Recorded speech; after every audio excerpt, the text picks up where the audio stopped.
Okay, I'm going to start or call the meeting to order, October 19th. Roll call. All are present. Josh? Okay. Attest of publication. I saw it posted. Thank you, Joni. Approval of the agenda. I'll make a motion to approve the agenda. I'll second that. Motion made by Lori, seconded by Shelley to approve the agenda. All in favor? Aye. Opposed? Motion carried. Thank you. Shelley, district mission, vision, values, and our collective commitment. Bangor School District Mission, Vision, and Values Statement. Mission: Bangor Pride, a small school building big futures. Vision: an innovative small school creating excellence through personalized learning and relationships for all. Values: student-centered, small class sizes, continuous improvement, professionalism, opportunities for all, safety, foster community, sustainability. Board of Education collective commitments. As a member of the Bangor School Board, I will be an active listener who is open-minded, respectful, and inquisitive. Together, with one collective voice, we are committed to forward thinking while strategically prioritizing for our students, staff, and community, now and into the future. Thank you, Shelley. Public comment? Okay, thank you. Approval of the minutes from September 14th. So moved. I'll second. Motion made by Joni, seconded by Shelley to approve September 14th meeting minutes. All in favor? Aye. Opposed? Motion carried. Thank you. Jean, I'll abstain. I was not here. I will also. Thank you. All right, students. Come on down. Happy to have our students back starting us out this year with our student reports. I'll introduce who we have. So I'm excited to have student council members here today. Our president this year for student council is Nora Tucker. Kylie Grohl is the vice president, couldn't be here tonight. Gabby Schrader and Haley Wenthold are both secretary duties for our student council. And Sadie Casera is our treasurer, who also couldn't be here tonight. So thank you so much for coming tonight, girls. Hello. So we can start off with our homecoming for this year. We changed all the events to Friday, so that was a switch from last year, which was great. We did not hire a DJ because we decided to make our own playlist, and it ended up really turning out really well. It was really fun. The seniors held a bake sale to raise shirts for senior shirts for this year, and the bake sale was for people who couldn't afford their shirts, so we raised about $100 for that. We had our cap and gowns meeting, so we got measured here at the end of the day for graduation. The juniors went down to the old high school with Miss Schultz for their PSAT if they wanted to take that in the morning last week. So today was Unity Day, so students and staff were asked to wear orange. At 8:15, they met in the gym to take a picture in the shape of a bee. Today, NHS held a blood drive through the American Red Cross. NHS members volunteered to help, and many students gave blood as well. Yesterday, volleyball had their first playoff game. They had a good season, but ended up short last night, losing to Fall Creek in 4. Friday, football has their first playoff game, and they play against Wazeeka Steuben Seneca. And October 21st, there's going to be an academic assembly to recognize all the students for their outstanding academic excellence. The students of the month for September were 9th grade Kennedy Hamilton and Kirsten Lunn. 10th grade was Brock Bors and Isaiah Flick. 11th grade was Jeremiah Ficini and Gladys Bors. 12th grade was Luke Hayek and Anna Martin. Band and choir will be having their Harvest Fest concert next Tuesday, October 25th. NHS Student Council and 8th grade leadership will be hosting a food drive October 24th through November 1st to raise food for our food pantry. The elementary word of the month is patience. There will be a community service day on November 2nd, 6th through 12th grade will be participating, and there will be parent-teacher conferences on November 3rd. Thank you. We appreciate your time. And thank you we know that your schedules are busy, and we appreciate you coming. Thank you. We look forward to seeing you again. Yeah, thank you. Thank you. David? Yeah, I will. I think I'm going to have Julie and Lori come up and help me present. But this year we did take advantage of the business honor roll through the Wisconsin Association of School Boards. So the Wisconsin Association of School Board Business Honor Roll recognizes outstanding local businesses that support their schools. Congratulations to each of the local businesses for their support of our schools tonight. And we will call each one of them up, get a photo, and have the board members present these. So I'll grab the mic and introduce the rest up here.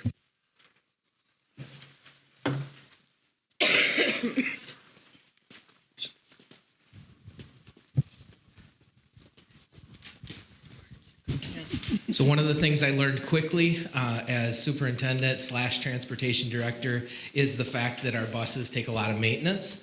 So we are proud to recognize Clements Automotive. In the write-up on the internet, we have Clements Automotive is a small-town auto repair shop that is absolutely essential to our district transportation operations. Cletus cares for our vehicles and buses as if they were his own, and is constantly working to ensure that we are not spending more than we need to keep our vehicles safe and operational. In addition to his donations made to our many organizations, he is a trusted partner to our district, and we thank him for keeping our fleet on the road each and every day. So Cletus, if you'd come up here, we have a certificate for you, and we'll get a couple pictures. So thank you.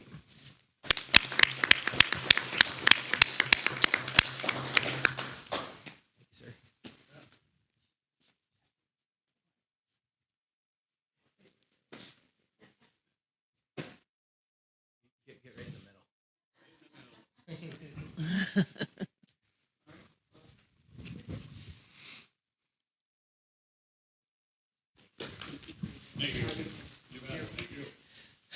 We also recognized Augie's Bar this year for being just a great small town gathering place for our community and a huge supporter of so many of our schools' athletic activities, academic activities, music department activities.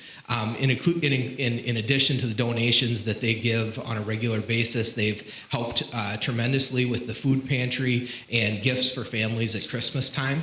And also provide us all the pizza we need for our staff gatherings whenever we have those. So we appreciate Augie's. They can't be here tonight to accept that recognition.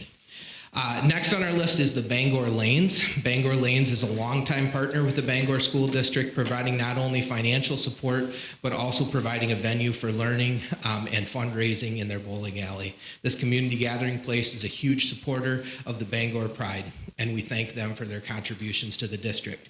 Accepting this tonight will be Ryan and Julie Tenner. If you'd come on up.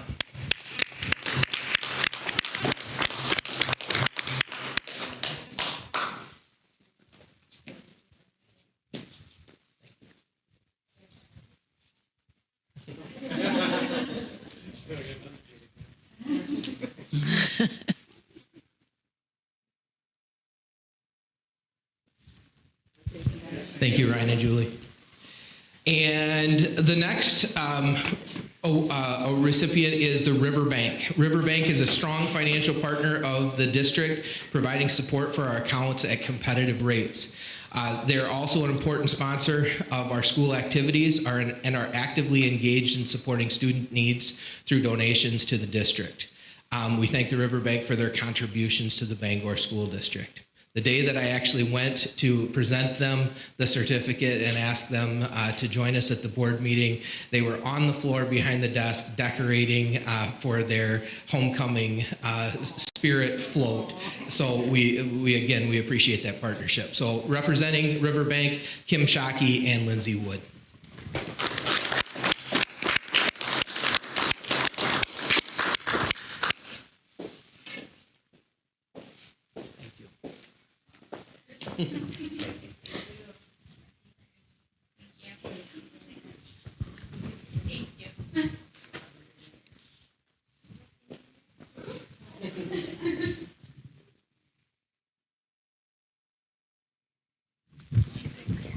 Thank you.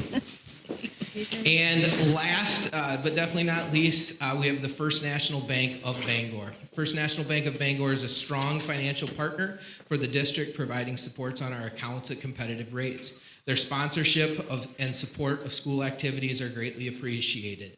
The leadership of the local branch is actively engaged in our organization, and they work hard to support our schools. We thank the First National Bank of Bangor for their ongoing support of the Bangor School District. Accepting this tonight will be Jeff Schmidt.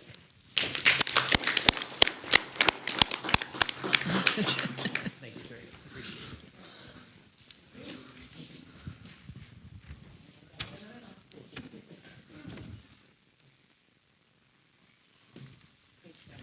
Awesome. Thank you to all of those great community organizations.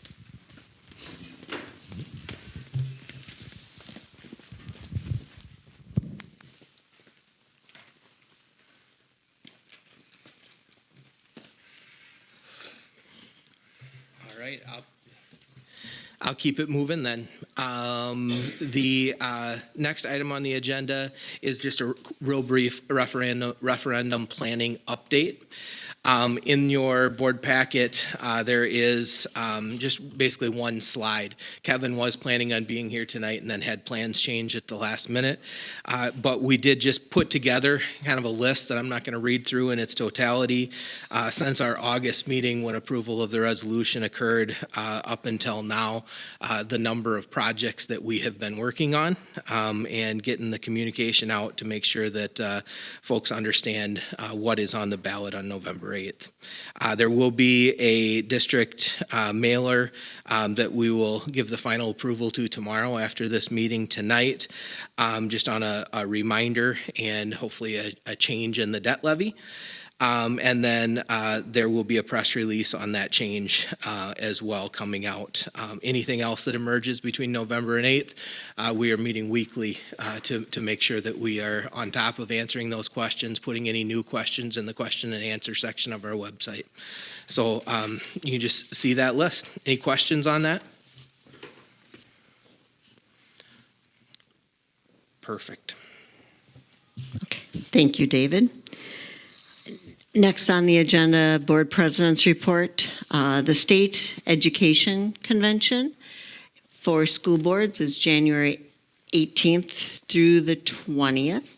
It's in Milwaukee, and if anyone is interested in attending the annual state convention, please let David know so he can get you registered and get a hotel room, correct? Correct. I do have some hotel rooms reserved. If they're Great. not going to be used, I will make sure I turn them back over. Okay. All right. Next, the budget hearing and annual meeting, which is scheduled for next Thursday. David, go ahead. Yeah, I just wanted to give a couple updates on that. Looking at that and just making sure we get everything exactly right.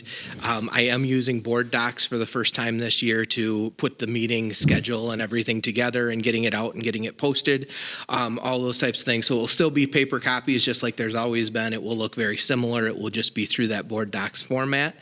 I'm going through all that tomorrow with Bob to make sure everything is exactly as it should be. You will see in the active board, there is the budget hearing. The budget has to be posted, and we have posted that, and that's available there on our website and in the community. So that part of it is done. The one thing I do believe that we need to do that we haven't done in the past is we'll actually have a really brief special board meeting as soon as the annual meeting is over. So the board itself, not the makeup of the annual meeting, will approve the final levy. So basically, as soon as the annual meeting is over, we will jump into these seats and we will call a board meeting into session and approve those with any minor tweaks or anything that we might need to make to those that night. So just so you are aware, there'll actually be 3 separate meetings posted that night: the budget hearing, the annual meeting, and then the special board meeting to finalize the approvals. Any questions on that? So just a reminder, Thursday, October 27th at 7 p.m., and it will be at the Middle High School cafetorium. Any questions? Thank you. Committee reports, none. District financials, financial documents were in our packet. Did have just a couple of questions of those. We did purchase some IMOPs just to try to, with our being short custodial staff, they've been really appreciated to make sure that we're cleaning well and being able to get through our areas a whole lot quicker. They allow us to just get in some really tight places and do a better job of cleaning than we would with a regular mop. There was a question on a phone.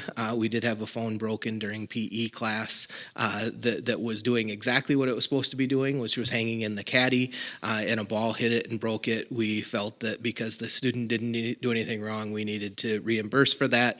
It was a little bit more than we anticipated, but we did take care of that, and we moved the caddy to make sure that that doesn't happen again. And then there was a question on some scholarships and one final payment on the fire systems to the electricians for some of the work that they did over the summer. So with no other questions on the financials, we will look for approval of those. I'll make a, Go ahead.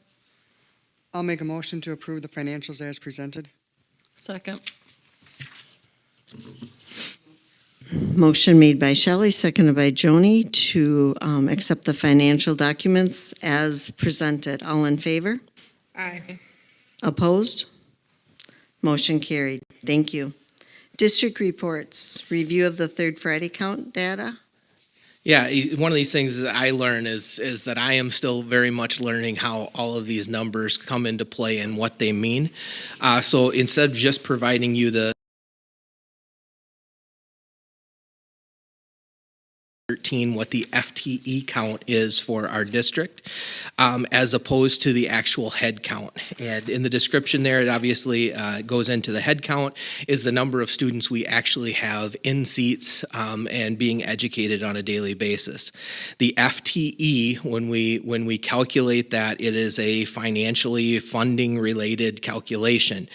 There are multiple things that play into that FTE number that we look at over time. And a couple of those would be whether you're open enrolled or in or out does affect that FTE number. And another big one would be our 4K, which we are counting as a full person in the head count, but we are only reimbursed at a 0.6 FTE, so that calculates in there as well. So basically the funding on the revenue limit worksheet that we'll be looking at next is based on a 3-year rolling average. If you look, our FTE count is down to 604 from 635 last year, but our number of students in seats is up to 637 from 624 last year. So those numbers, kind of conflict a little bit with each other. When we look at the FTE counts, basically every FTE allows us about $10,000 in revenue authority. So when you look at a 3-year rolling average, we drop off the 601 and we add a 604, we gain 1 FTE in our revenue worksheet this year. We're still in pretty good position when we look at that 3-year average for next year if we drop the 593 off, but we do look at that and kind of forecast out with that three-year average. What that means is roughly an additional $10,000 in revenue limit authority for the 22-23 school year over the 21-22 school year. The open enrollment is a different factor. If you look at the graph below, the open enrollment in to the district is all included in the green. And in the blue, it's the resident students in our district that attend somewhere outside of our district. So that is not just open enrollment. It also includes things like the 6603, I'm saying that off the top of my head, but it includes things like the 660301 agreement with West Salem, classes at WTC, and those types of things. Also count as students who count because they live in our attendance area, but they go elsewhere for their education. If you look look at that, you'll see a trend change for the first time since the 2013 when this graph starts, that we actually have more students coming into the district than leaving the district. We decreased by 10 on the students leaving the district and increased by 33, decreased by 10 those leaving, increased by 33 those coming into the district. What that means to us is that helps to define some of that difference between the 637 and the students in seats versus the 604 FTE. While that does affect our revenue limit, there is some financial good news there that is new to us this year. So the non-resident reductions includes those students who live outside the attendance area but attend here, so mostly through open enrollment. Their home district is still counting $10,000 for them as an FTE because they live in that district, but their home district is then sending us in June at the very end of our budget cycle $8,000, roughly $8,000 for each of those students. The reverse is same. We count any student who lives in our attendance area, that 118 students, we count them into our FTE count. We get roughly $10,000 in aid, but when they leave our district and go somewhere else, we spend roughly $8,000 to pay for their enrollment in that other school. So we get some benefit just because they live here. We hold on to that $2,000, even though they're leaving us, and then we, obviously get the $8,000 when students come in. What that means, because we're in the first time this year that we are on the positive side of that, if you look at that trend over time, roughly 33 students an increase, we can anticipate about $264,000 in extra funding at the end of the year in June for those students who open enrolled into our district. We can estimate that.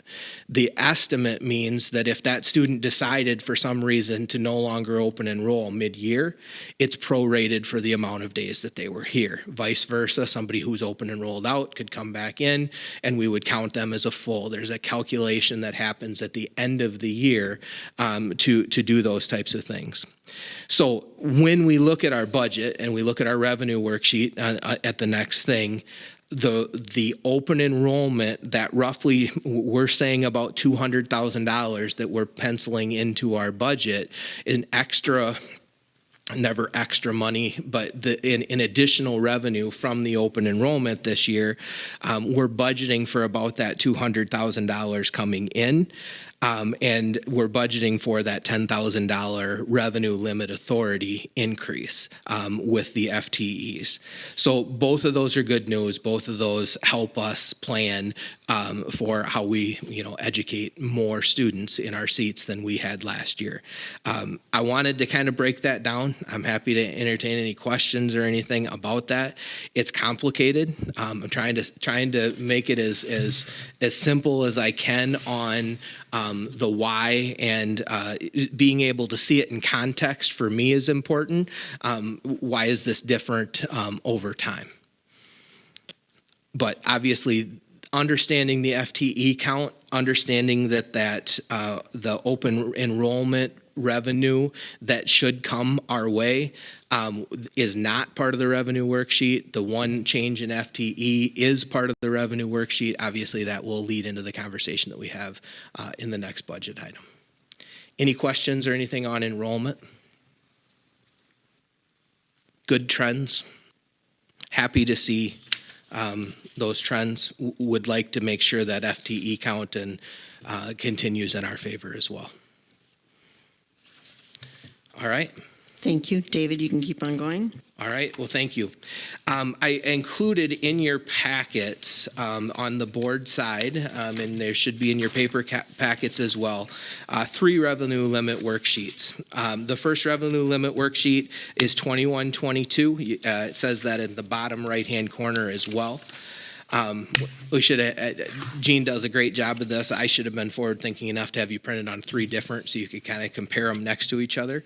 But basically, when we do the revenue limit worksheet for the annual meeting, for the budget hearing, for that final approval for the year, by the time we get to that meeting, there is one number that we have the flexibility to change. The only number when we get that worksheet that we have the flexibility to change is our debt levy. So obviously, our debt levy this year may be completely different depending on the results of the referendum on November 8th, which is why you're going to see 2 proposed revenue limit worksheets. As we look at the revenue limit worksheets, maybe you can take a look at, if you can look at 21, 22, and the one at the bottom right-hand corner that's labeled no pass, that if the referendum doesn't go. The documents are the same for the pass and no pass, with the exception of what we are levying in the debt levy. So if you look at those, we have that one increase in FTEs that's worth noting from 613 to 614.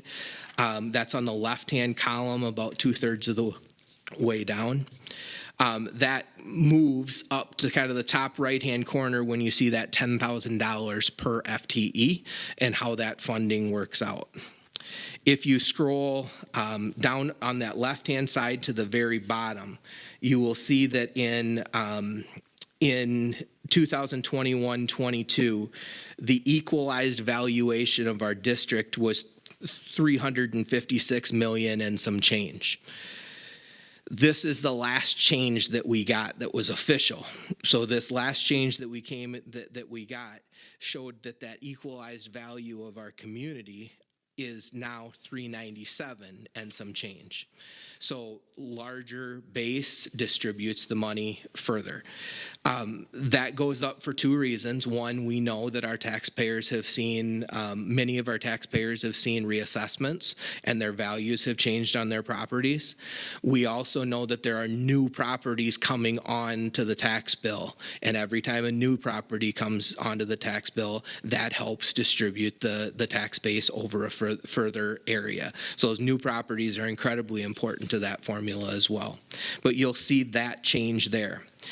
A couple other important things on lines H and I on the right side. Those have to do with what we have taken out before we ever see it for private school vouchers. If you compare the 21-22 and the 22-23, we are pretty unique in this, that number is actually decreasing. So they're taking out less this year, from 102 to 69 and from 26 to 21. So that helps the overall funding. The other number that came out, if you remember when we first started talking, it seems like we've been talking budget forever because of the referendum. When we were first talking $24 million in referendum, we were talking about like $1.81 impact on the mill rate, and we said, no way we can do that, right? But that's what we were doing. We got news in that the aid had changed, and the aid is based on what we spent and what we're aided back on what we spent. So that aid change goes from $4,498,000 to $5,115,000. That increase was the first number that we got an estimate on that allowed us to start to believe that we could get to that 60-cent impact instead of the $1.81 or whatever that we were looking at. From the estimates, this also changed by within a couple $100,000, but within $100,000 to $200,000, that change in our favor continued to increase. So that again helps the news that we get to deliver tonight. And as I said then, as you get down, you work through all of those revenue limit worksheets. That's all provided to us by the state based on information that they are gathering for us. The one line that we have the ability to change is line A, referendum approved debt. So you will see on the no pass, $1.3 million will pay off all remaining debt that we have for the district. If the referendum were not to pass, we had no other debt to apply to that, the mill rate would drop to 8.3. So $8.34.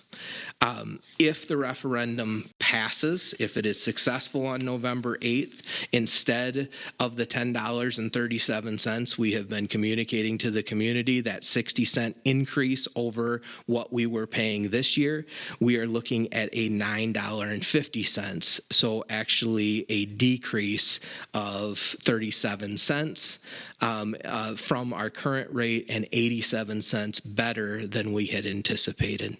So a pretty nice swing in that favor. You see, then we're adding more debt.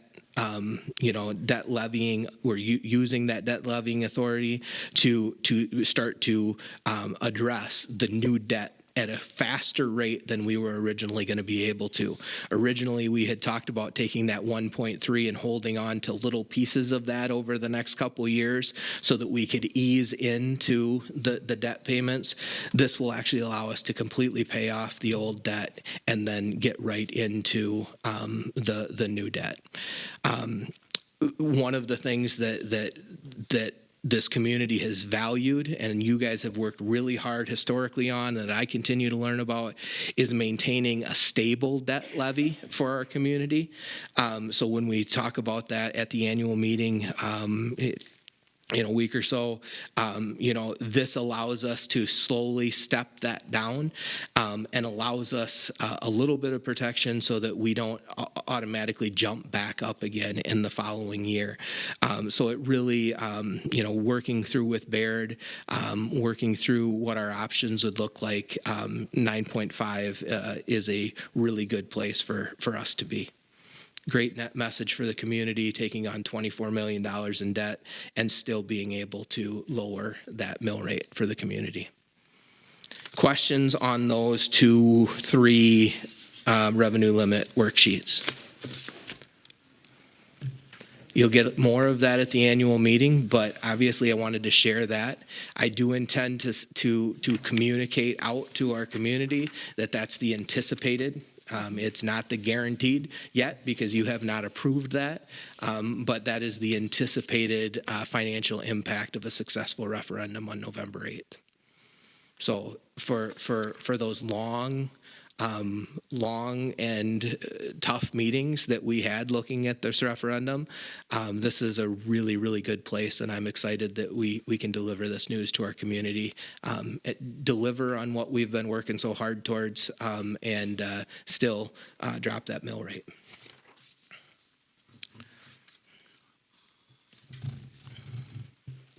Any questions for David? Okay, thank you. Next item, district action agenda, none. Personnel, none. Administrative reports. Mr. Chaplin. Yeah, Mr. Chaplin's obviously not here. He just had some great pictures of Special Festers Day and shared a little bit of the information with you on who attended and how many students were able to go. This just continues to be a great event that's supported by the greater La Crosse County community, and just a really, really neat opportunity for many of our students to go take part in that Special Festers Day. And the Knights of Columbus as well for their donation to help support that. Yeah, we thank them for that. Okay, anything else for Mr. Johnson? Thank you, Julie. Just an overall report. Just school is going well. Learning is settling in. Kids are moving through the school day pretty well. I'm super proud of all of our staff, all of our students, just the community of learners that we have going on. It's really a great place to be. Had to thank the firefighters for coming out yesterday and bearing the cold. It was normally we're sitting out there on the concrete, kids are sitting there kind of enjoying it was cold. It was cold. But I do appreciate TC Allen puts that together every year for us and does a really nice job. And they share their equipment and they bring a little variety every year. It's amazing, really, the equipment that the Bangor Fire Department has access to. It's pretty impressive. We had our PBIS assembly celebrating our students in reading, math, and then their behavior for the month of September. Had a great turnout. As a result of that turnout, the kids voted to have a staff student kickball game next Wednesday. So hopefully no hamstrings go down and we don't have any major issues, but should be a good time. So I know K1 had a really great trip to the orchard the other day and that kind of stuff. So. So Tools for Schools, I wrote a grant this summer, and it really was just filled out an application on Channel 19, Tools for School, and won that award for the month of September. And I used that money to buy 4 stereoscopes, which are, everybody calls them microscopes, but they're for big objects, not micro, for small objects. And just dropped one in each 4th grade classroom and one with Mr. Meacham's classroom for science, and then have one kind of floating around the building where, we go out and the kids are finding stuff and I walk in and they're, the really cool part is have it set up in a corner. I've been in a number of times and Nick is using it in his classroom to support the content that he's presenting. And really that's the meaning of it is you can talk about, objects in a picture, you could show Google Images, whatever, but when you kid brings in a seed or a flower or something, you could pick a bug off the front of your car if you want to and stick it in underneath there, and it looks pretty cool. And but just the kids coming up to me and saying, "What did you bring today?" Or if I find something, so it's turned out really, really great. It's fun to see the kids just on their own walking up and seeing what's on the slide for today. So I want to thank all the sponsors for that. Tools for School actually was pretty cool. One of my former students was a sponsor.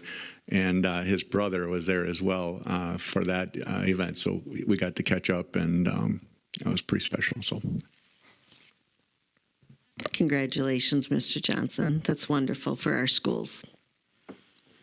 Any questions for Mr. Johnson? Mr. Mullenberg.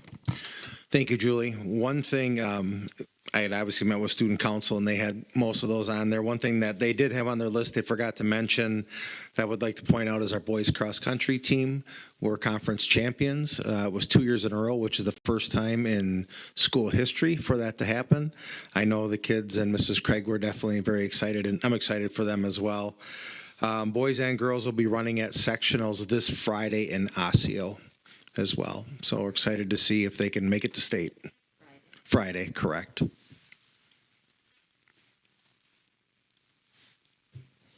Questions? Anything else, Mr. Mullenberg? Okay, thank you. Mr. Brockup. Hi there. Few things here. I just wanted to give a brief update. If you remember last year, we had presented a little bit and kind of signed that initial understanding with Stein Counseling.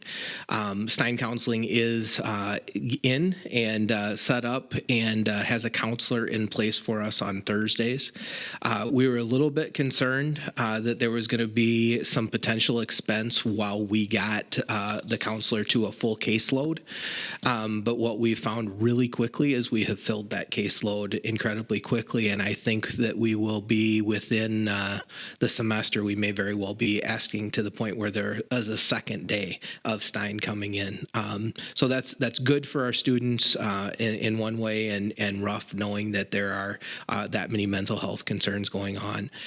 We're really pleased with the relationship so far and the way that they are working on intake. Kelly Peterson and the new Family Connections Coordinator position has been priceless in her ability to connect with both sides and help make those connections and support those students and families. So thank you for the support of that, the continued support of that. We'll keep you updated as time goes on there. I did want to provide a brief update on the crossing lights. They are ordered. We spent under $6,000 on what we needed. I have worked it out with the village to get them all installed, just waiting for the actual delivery, hoping we can still get that done before snow flies. But I know you had trusted me and approved me for up to 10.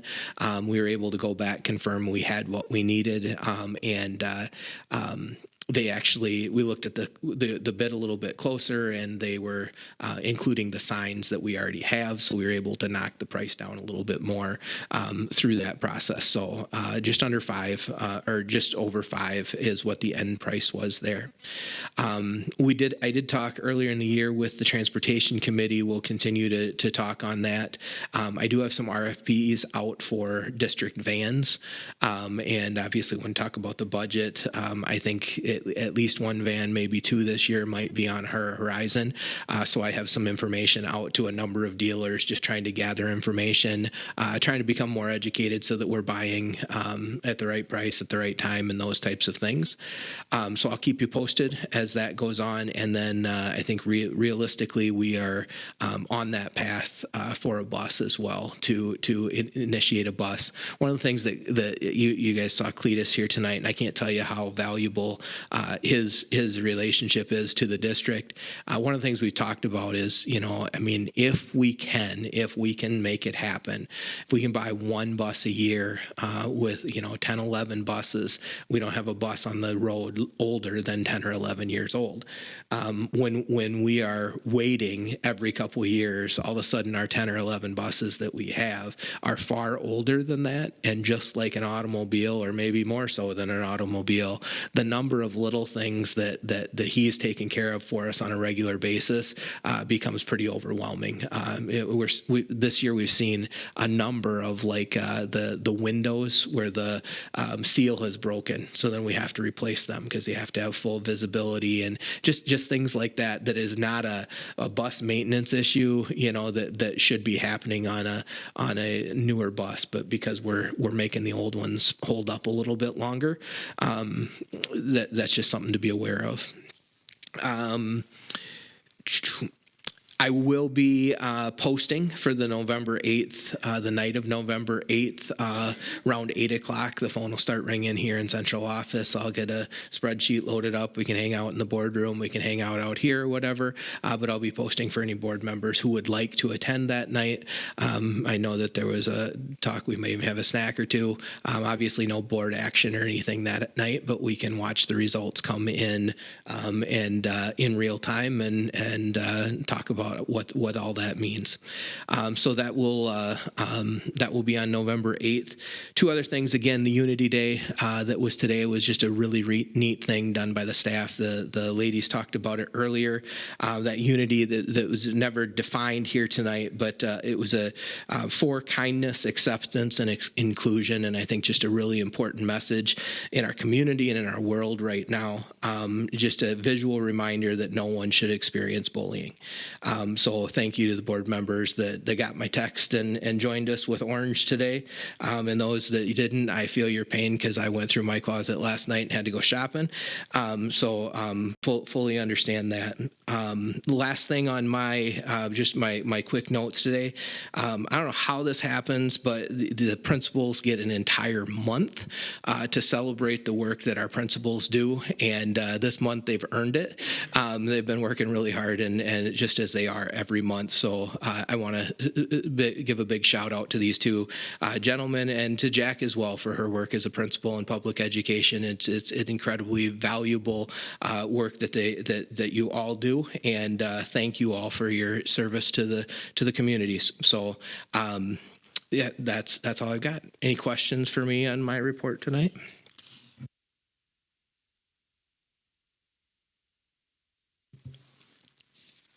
Thank you. Next item, removal of items from the consent agenda. Consent agenda, current openings, hire of a partial high school football assistant coach, hire of a 7th grade boys basketball coach, recurring overnight 6th grade trip to DC, and there is a travel itinerary tentative in our packets. And then the spring course offerings, ECCP.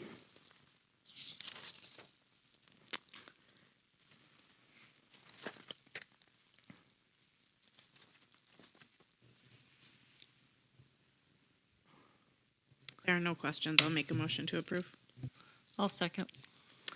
Motion made by Tina, seconded by Joni to approve the consent agenda. All in favor? Aye. Opposed? Motion carried. I ask for adjournment. So moved. Second. Motion made by Joni, seconded by Lori. All in favor to adjourn?